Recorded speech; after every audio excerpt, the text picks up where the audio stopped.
Hello, good morning students and welcome back to video lectures of subject OC.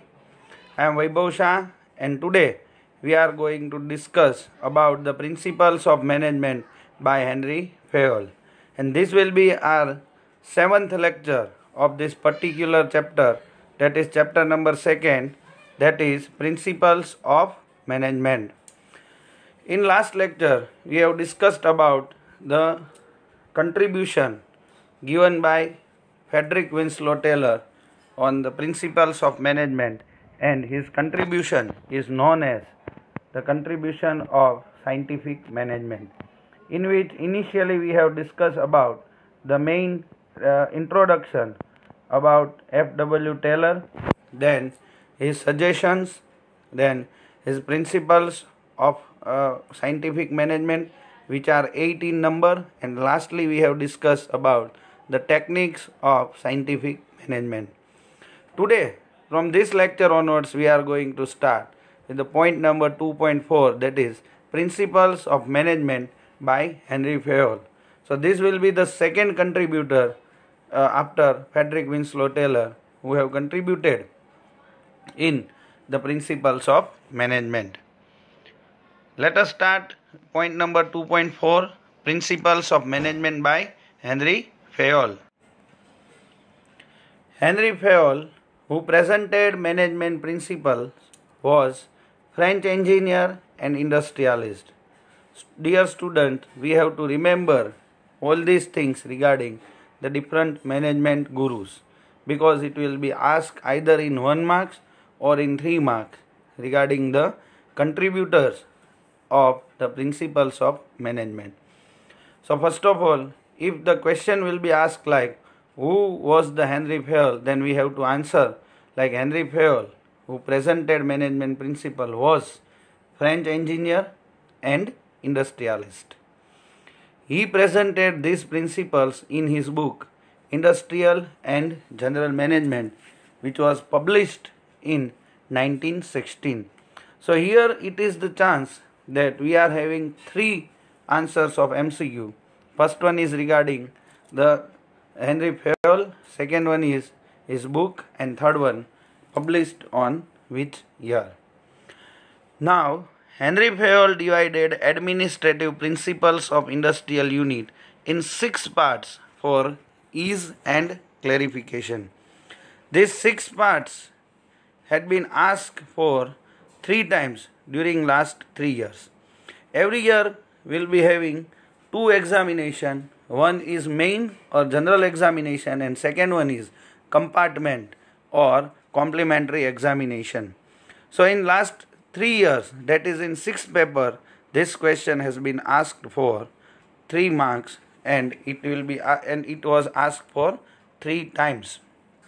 So it is necessary to remember all these administrative principle of industrial unit, which is given by the Henry Fayol. Now here in first column we will be having the name of the activities, and in last column we will be having the points or the matters which are basically included in these activities. So let us start with the first activity. The first one is the technical activities. Technical activities includes factory machinery and activities related to production. So here in technical activities, first of all we will consider about the technology used, different kind of factory machineries which are used for the production purposes, and activities related to production, in which we will be having production planning, production scheduling, arrangement of machineries, raw materials, tools, equipments, and everything which is related with the production.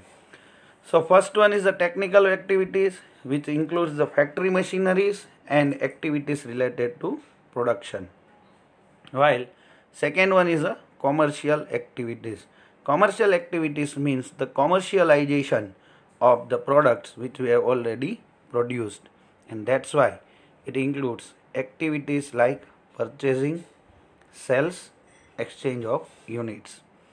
Here in the activities like purchasing, in purchasing we are purchasing different kind of raw materials, tools, labors and packing materials, transportation and everything, whatever we are purchasing for the business activities are included under the head commercial activities. While in sales, all kind of sales of the products, if the company is producing more than products, then product selling of all these products is included into the sales activities.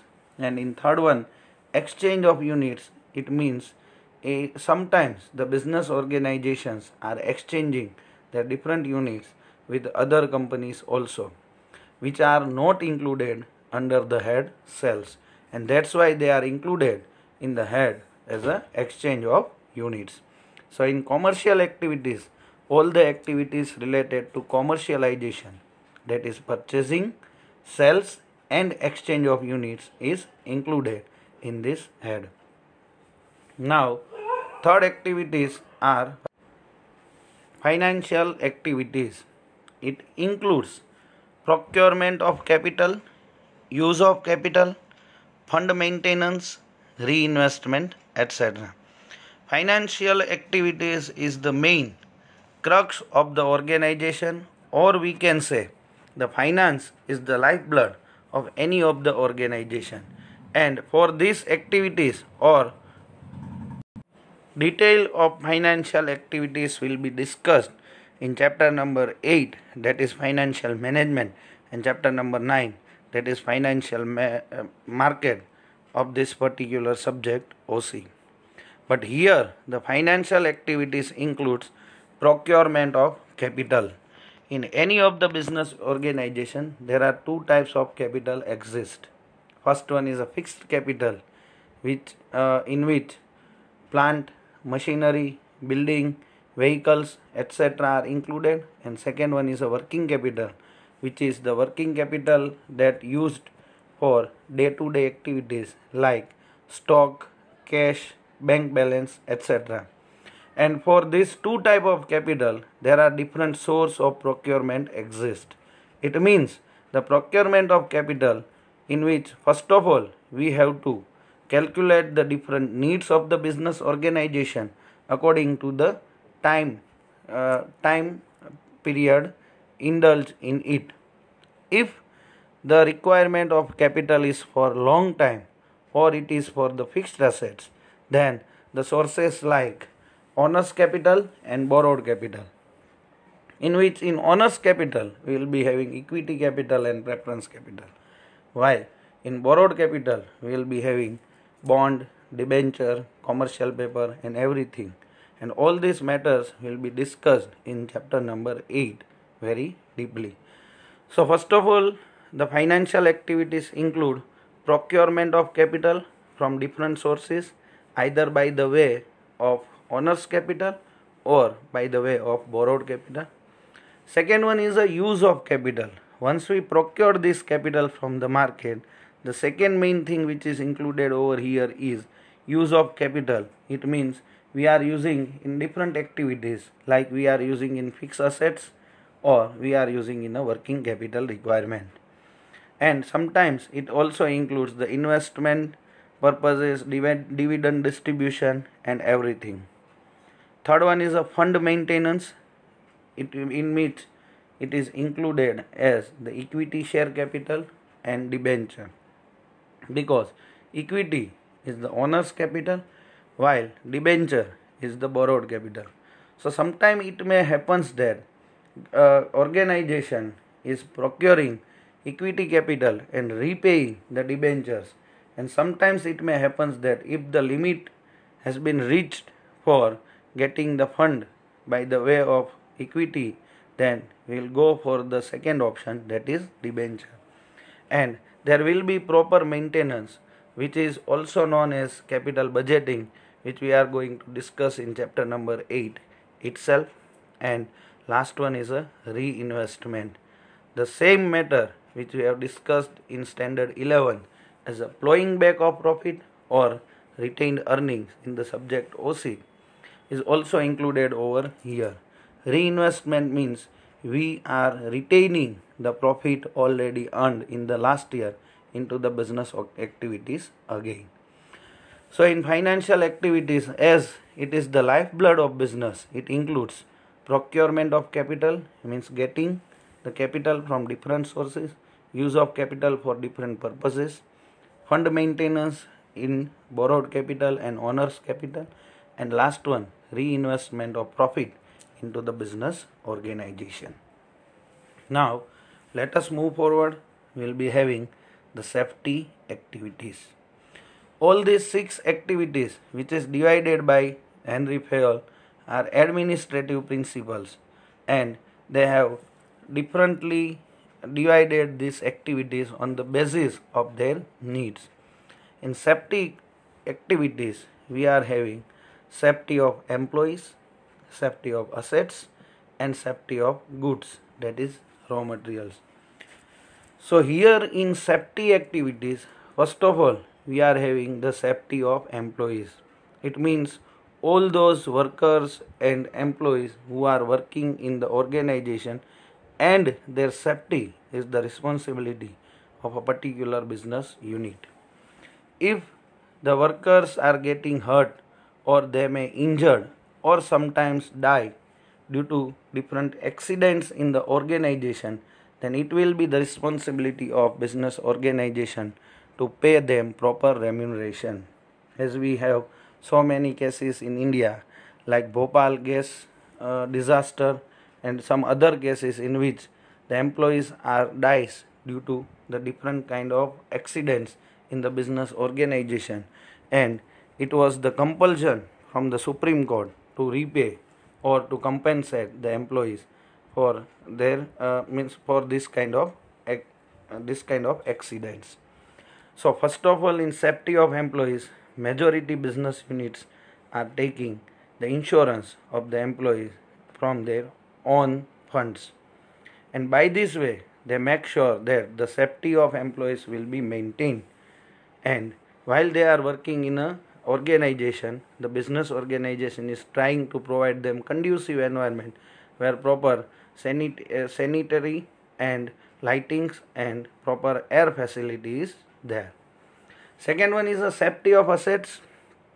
As we all knows that the price and the cost of assets which we have installed is very high, and their useful life is also very long, like it may be used for some 5 or 10 years.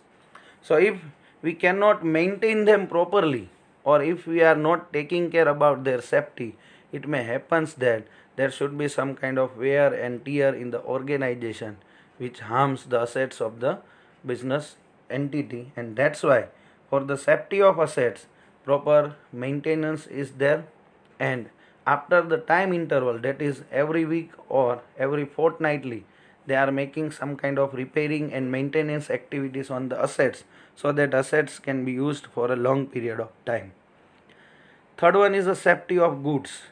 As we all knows that the weather conditions is changing in India very frequently, and due to this change in the weather, it may happens that the raw materials and finished goods may get obsolete, or it may become dirt, and sometimes the wastage of resources are also there.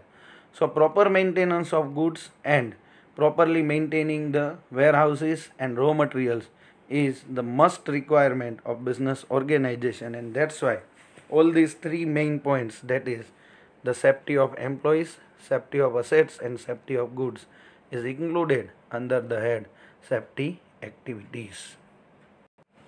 Now let us move forward. The 5th one is the accounting activities.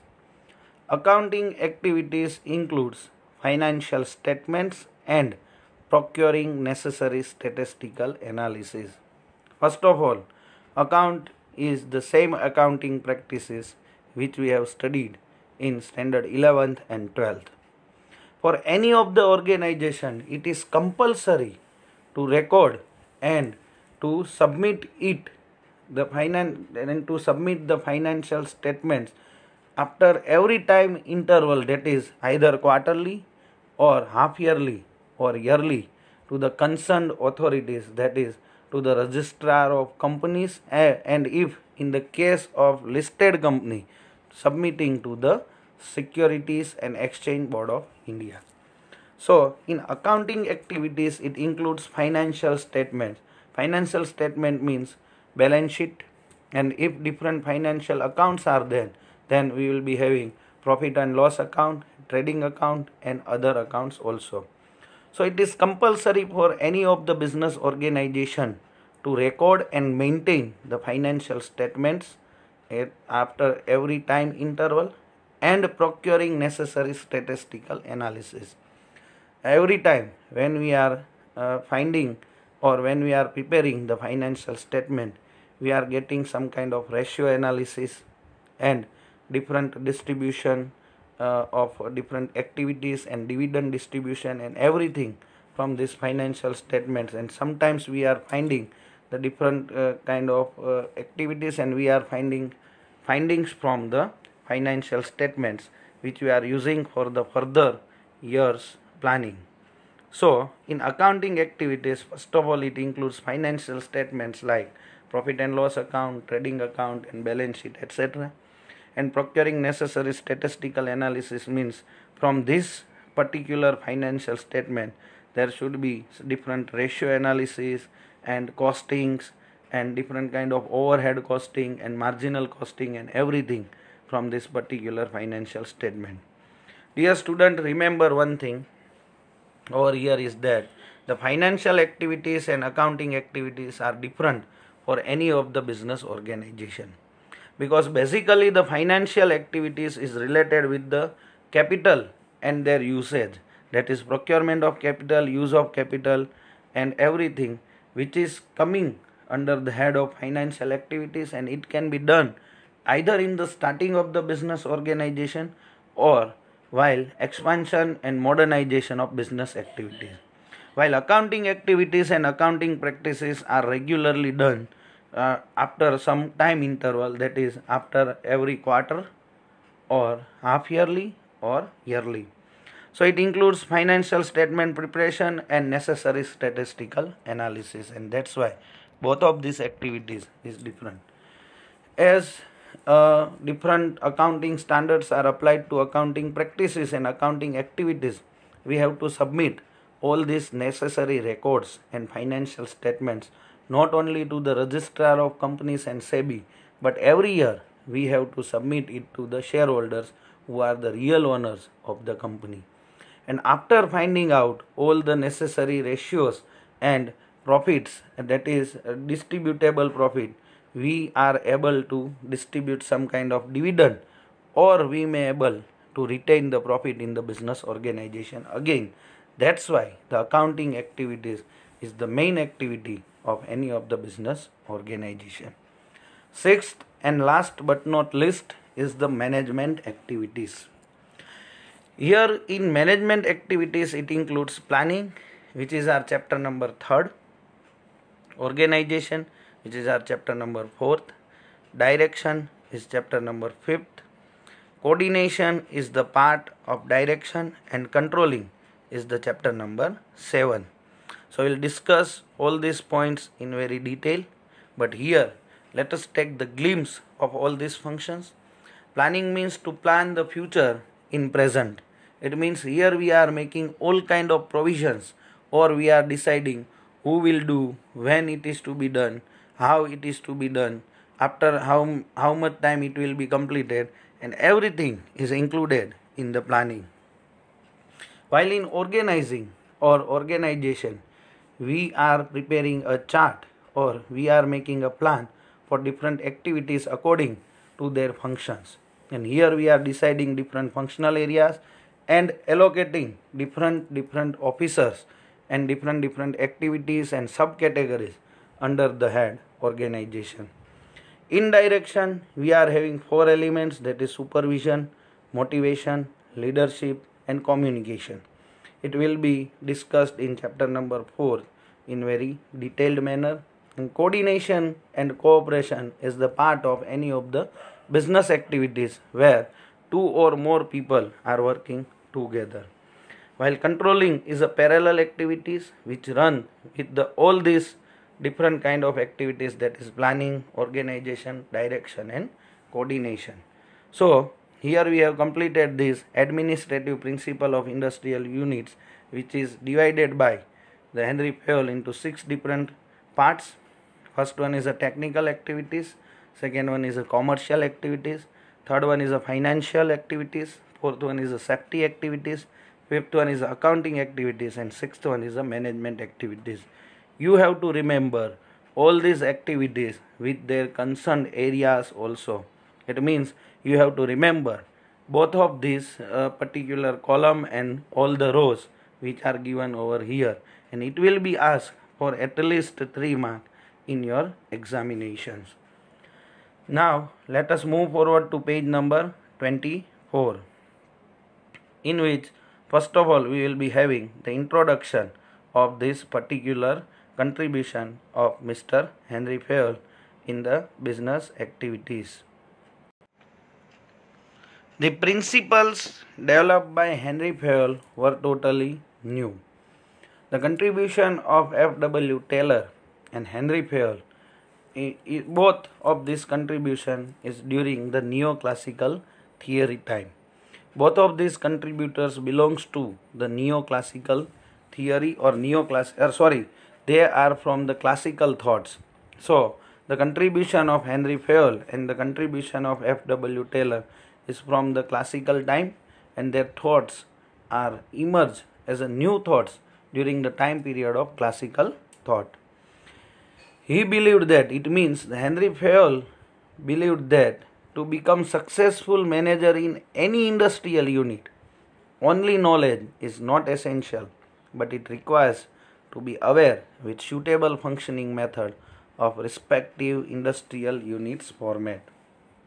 Here it was the time period of the classical thoughts where there is no proper communication, no proper transportation, and different infrastructural facilities are also not available in a full-fledged manner.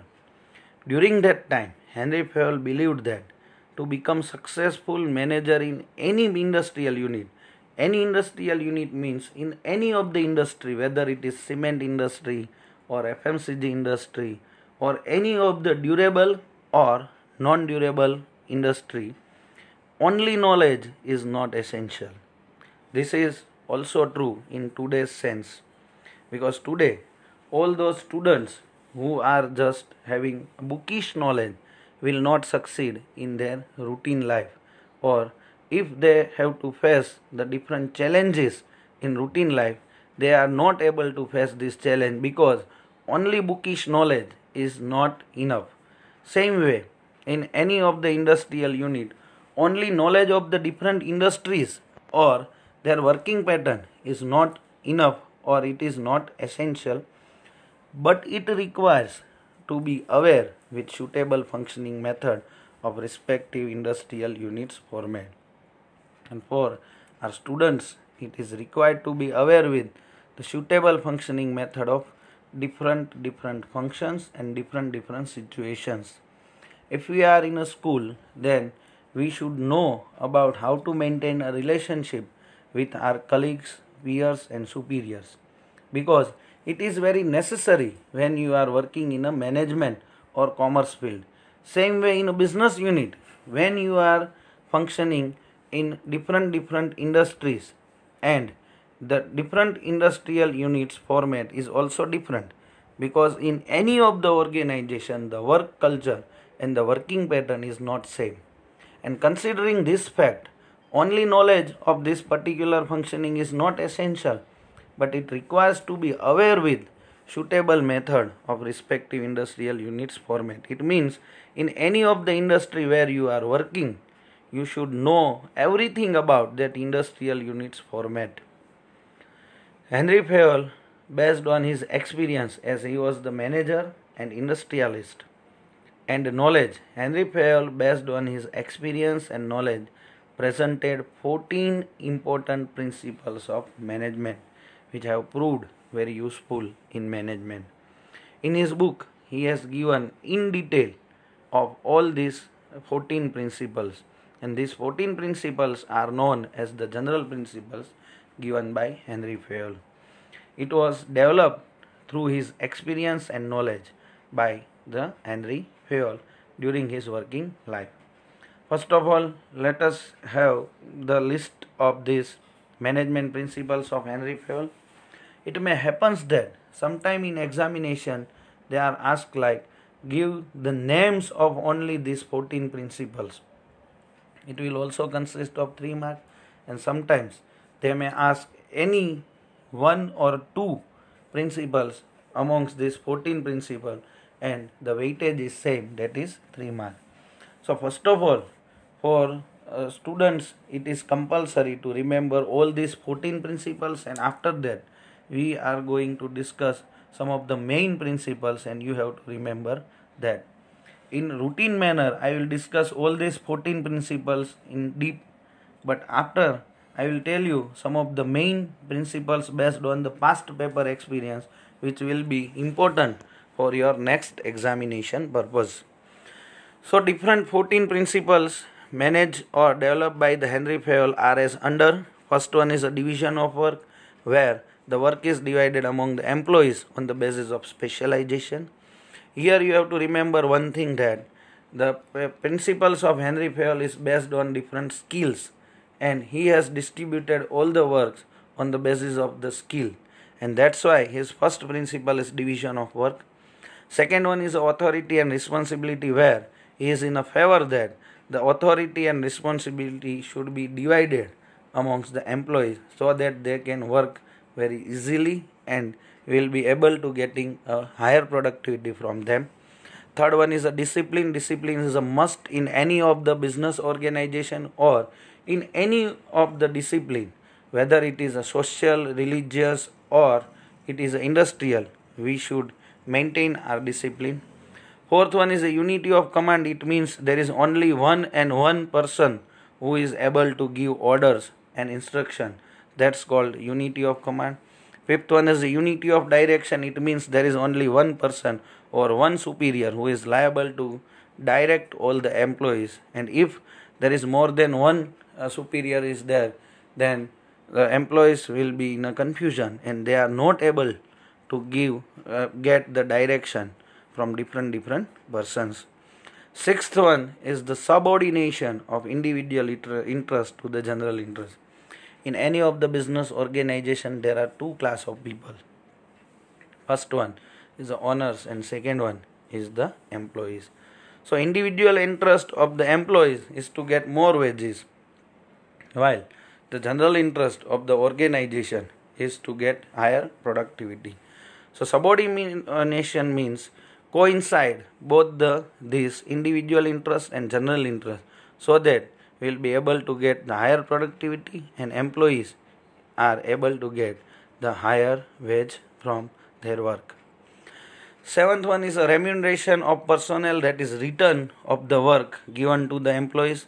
So there is 2 points. First one is a reasonable return should be provided, and second one, it should be provided on a timely manner so that personnel or all those who are working in a business organization are getting the highest level of job satisfaction. Eighth one is a centralization in some of the activities. In spite of distributing the authority and responsibility, there will be some of the centralized position will be having command over all the activities. Ninth one is a scalar chain. Scalar chain is based on the authority and distribution. On one hand, we are having the authority that is moved from top to bottom, while second hand we are having the responsibility which move forward from bottom level to top level. 10th one is order. Here order means sequence, that each and every activity should be in a sequential manner and proper order should be maintained. 11th is the equality, where all the employees or workers should be considered as equal and there is a fair treatment amongst them which will provide them highest level of job satisfaction. Stability of personnel tenure. Stability of personnel tenure means the working era or the working style or the working period of the persons who are working in the organization will be stable so that they work with the organization very happily. 13th is the initiative. It means here the leader or the manager is encouraging the employees to initiate or to take initiative in the working, so that we will be having the different views of particular thing and we will be able to getting so many alternatives. And 14 is the esprit de corps, that is feeling of oneness, where the manager is motivating the people that we all are same in one organization and we have to work in a coordinated manner, so that we will be getting the result very easily. So here it comes to an end of lecture number 6, where we have discussed about the principles of management by Henry Fayol, in which first of all we have discussed about the 6th part, and lastly we had discussed about the different principles and their names. From next paragraph onwards we will be discussing on lecture number 8. Thank you very much, class.